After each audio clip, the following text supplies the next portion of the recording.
The sound of heavy machinery woke me that morning. I stepped onto the balcony of my small apartment, coffee in hand, and felt my heart stop. In the distance, a line of construction vehicles snaked their way up the hill toward Everwood Manor, my family's ancestral home. Or rather, what used to be our family home. I'm Catherine Everwood, 32, local history professor, and last of the Everwood line. Though according to my parents, that legacy died the day they sold our 200-year-old estate to Highland Development Corporation. It's for the best, Cat, Mom had said last month over dinner. The place is falling apart. The taxes alone. We signed the papers this morning, Dad added, not meeting my eyes.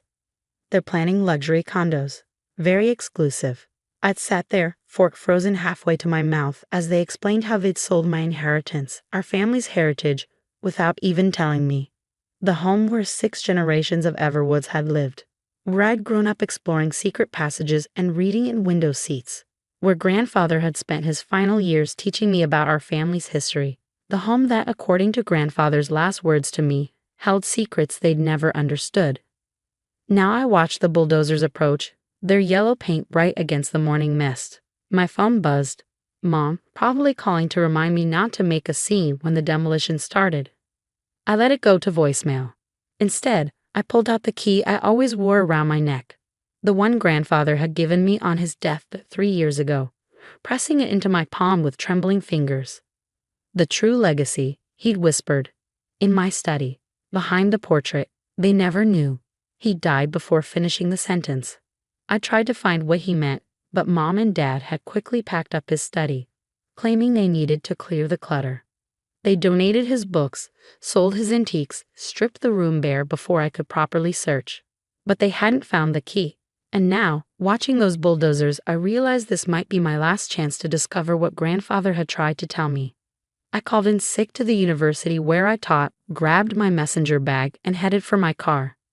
The drive to Everwood Manor took 15 minutes, the same route I'd walked to school as a child, past the old church, around Potter's Pond, up the winding hill. The estate looked different now. The gardens were overgrown, the fountain dry. A chain-link fence surrounded the property, sporting No Terias Basng signs and Highland Development's logo. But I knew ways in that weren't on any blueprint. Behind the carriage house, hidden by decades of ivy growth, was a small door. A servant's entrance from the old days. The key around my neck wouldn't open it. I tried after Grandfather's death. But the loose board I discovered at age 12 still moved aside. I slipped through the gap, brushing cobwebs from my hair. The estate grounds were eerily quiet despite the construction vehicles gathering at the front gate. They were probably waiting for the project manager, giving me precious minutes.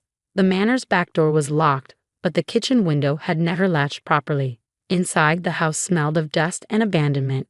Sheets covered the furniture, pale ghosts in the dim light. My footsteps echoed on hardwood floors that had once held elegant parties, family gatherings, holiday celebrations. Grandfather's study was on the 2nd floor, overlooking the rose garden. I made my way there quickly, aware that time was running out. The room was exactly as I remember from my last visit. Empty bookcases lining the walls, bare desk by the window, and above the fireplace, the only thing my parents hadn't removed. The massive portrait of my great-great-grandfather, Theodore Everwood. The painting had hung there for over a century. Mom always complained about it, saying it was creepy how Theodore's eyes seemed to follow you around the room. But Grandfather would just smile and say, "Old Theodore's keeping watch." Now I stood before the portrait, heart pounding. Behind the portrait, Grandfather had said. But the painting was huge, far too heavy for me to move alone. Unless. I ran my fingers along the ornate frame, remembering Grandfather's lessons about the house. Nothing here is quite what it seems, Cat. The builders had their secrets. There, a small irregularity in the carving. I pressed it and heard a click. The portrait swung away from the wall like a door, revealing a small wall safe. My hands shook as I lifted the key from around my neck. It fit perfectly. Inside the safe was a single leather portfolio thick with age. The cover bore our family crest and a date, 1823. Voices drifted up from outside. Construction workers, getting closer. I shoved the portfolio into my messenger bag just as heavy footsteps sounded on the stairs. "Check all the rooms," a man's voice called. Make sure no squatters before we start demolition. I eased the portrait closed and looked around frantically. The window? Too high. The closet. First place they check. The footsteps reached the hallway. Then I remembered. The priest's hole. Every old manor had one, a hiding place for Catholic clergy during persecution. Grandfather had shown me ours behind a false panel in the bookcase. I found the hidden latch just as the study door opened. Two men in hard hats entered, carrying clipboards. Through a tiny gap in the panel, I watched them survey the room. "Shame to tear it all down," the younger one said. "Place has character." "Place has dry rot and asbestos," his companion replied. "Besides, the deal's done. Owners signed everything over, no conditions." "What about those rumors? Historical Society making noise about preservation." "Nothing to preserve. We checked records. House was heavily modified in the 1950s. No historical value." I bit back a laugh. If they only knew what I now held in my bag. They left eventually, closing the door behind them. I waited 10 minutes before emerging, legs cramped from the small space. Outside, the construction noise was getting louder. Time to go. I retraced my steps through the house, pausing at the foot of the main staircase. The family portrait still hung there, all 6 generations of Everwoods, leading down to me. My parents had already removed it from their new condo, saying it didn't match the decor. More voices outside. I ducked through the kitchen window and made my escape through the ivy-covered door. In my car, safely parked down the hill, I finally opened the portfolio. The first page made my breath catch. The True Deed and Historical Registry of Everwood Manor, as recorded by Theodore Everwood, 1823. Below was an official seal I recognized from my research, the Royal Historical Society. My hands trembled as I turned the pages. Property maps, construction records, letters from historical figures, documents that proved Everwood Manor wasn't just some old house. It was one of the earliest examples of colonial American architecture, a stopping point on the Underground Railroad, a treasure trove of historical significance. And my parents had sold it to developers for a fraction of its true value. My phone buzzed again, Mom's third attempt to reach me. This time I answered. "Catherine, are you watching the news? They're starting demolition today. Please don't make a fuss." "Actually, Mom," I said calmly, "I think the developers might have to delay their plans. I found something they need to see." "What are you talking about?" "Grandfather's legacy, the real one. The one you and Dad were too busy selling antiques to find." "Catherine, don't you dare interfere. The deal is done." I watched another truck turn up the hill toward the manor. "We'll see about that," I said, and hung up. Time to make some calls of my own, starting with the Historical Society, then the Preservation Board, and finally. Well, Highland Development was about to learn that some legacies can't be bought and sold. And my parents? They were about to discover that the daughter they dismissed knew more about preserving family history than they'd ever imagined. The Historical Society's offices hadn't changed since my graduate school days. Same cramped rooms, same towering shelves of documents, same scent of old paper and coffee. Catherine Everwood. Dr. Eleanor Barnes looked up from her desk, smile fading as she saw my expression. "What's wrong?" I placed Theodore's portfolio on her desk. "I need your help saving my family's home." 2 hours later, Eleanor sat back, adjusting her reading glasses. She'd examined every document, cross-referenced dates, verified seals. "This is extraordinary," she breathed. "The architectural details alone. And these Underground Railroad records. Catherine, this isn't just your family's history. This is American history. Can you help stop the demolition?" She was already reaching for her phone. "I'm calling Judge Matthews. He heads the Preservation Board. With evidence like this, we can get an emergency injunction." I glanced at my watch. The demolition crews would be starting soon. How long? If we move fast, 2 hours, maybe less. I stood up. I'll head back to the manor. Stall them as long as I can. "Catherine," Eleanor called as I reached the door. "Your grandfather, he was right all along. For years, he tried to get the Historical Society interested in Everwood Manor, but without these documents, my throat tightened. I know, my parents thought he was just being sentimental." "Well," she smiled, lifting the phone, "let's prove them wrong." The scene at Everwood Manor had transformed. Construction crews swarmed the grounds. A massive wrecking ball hung suspended over the east wing, where the oldest part of the house stood. I parked at the gate, flashing my driver's license to the security guard. I'm Catherine Everwood. The property owners are my parents. He checked his list. Sorry, ma'am. Only authorized personnel today. Then you should call Mr. Davidson. I named Highland Development's CEO. Tell him Catherine Everwood has some interesting documents about this property's historical status and about certain tax implications he might want to consider. 5 minutes later, I was escorted to a makeshift office in the carriage house. Robert Davidson looked exactly like his corporate headshots. Expensive suit, artificial tan, practiced smile. Miss Everwood, your parents mentioned you might be concerned about our project. Concerned? I laid Theodore's portfolio on his desk. No, Mr. Davidson. I'm here to save you from making a very expensive mistake. His smile slipped as he read. With each page, his face grew paler. This can't be verified, he said finally. The sale is complete. Your parents didn't know about these documents, but the Historical Society does now. Their lawyers are preparing an injunction as we speak. He reached for his phone. Our legal team should probably review Section 47 of the State Historical Preservation Code. I interrupted. Specifically the parts about criminal penalties for destroying registered historical sites, and the provisions about corporate officer liability. That hit home. Davidson built his reputation on luxury developments. Being labeled a destroyer of historical treasures would ruin him.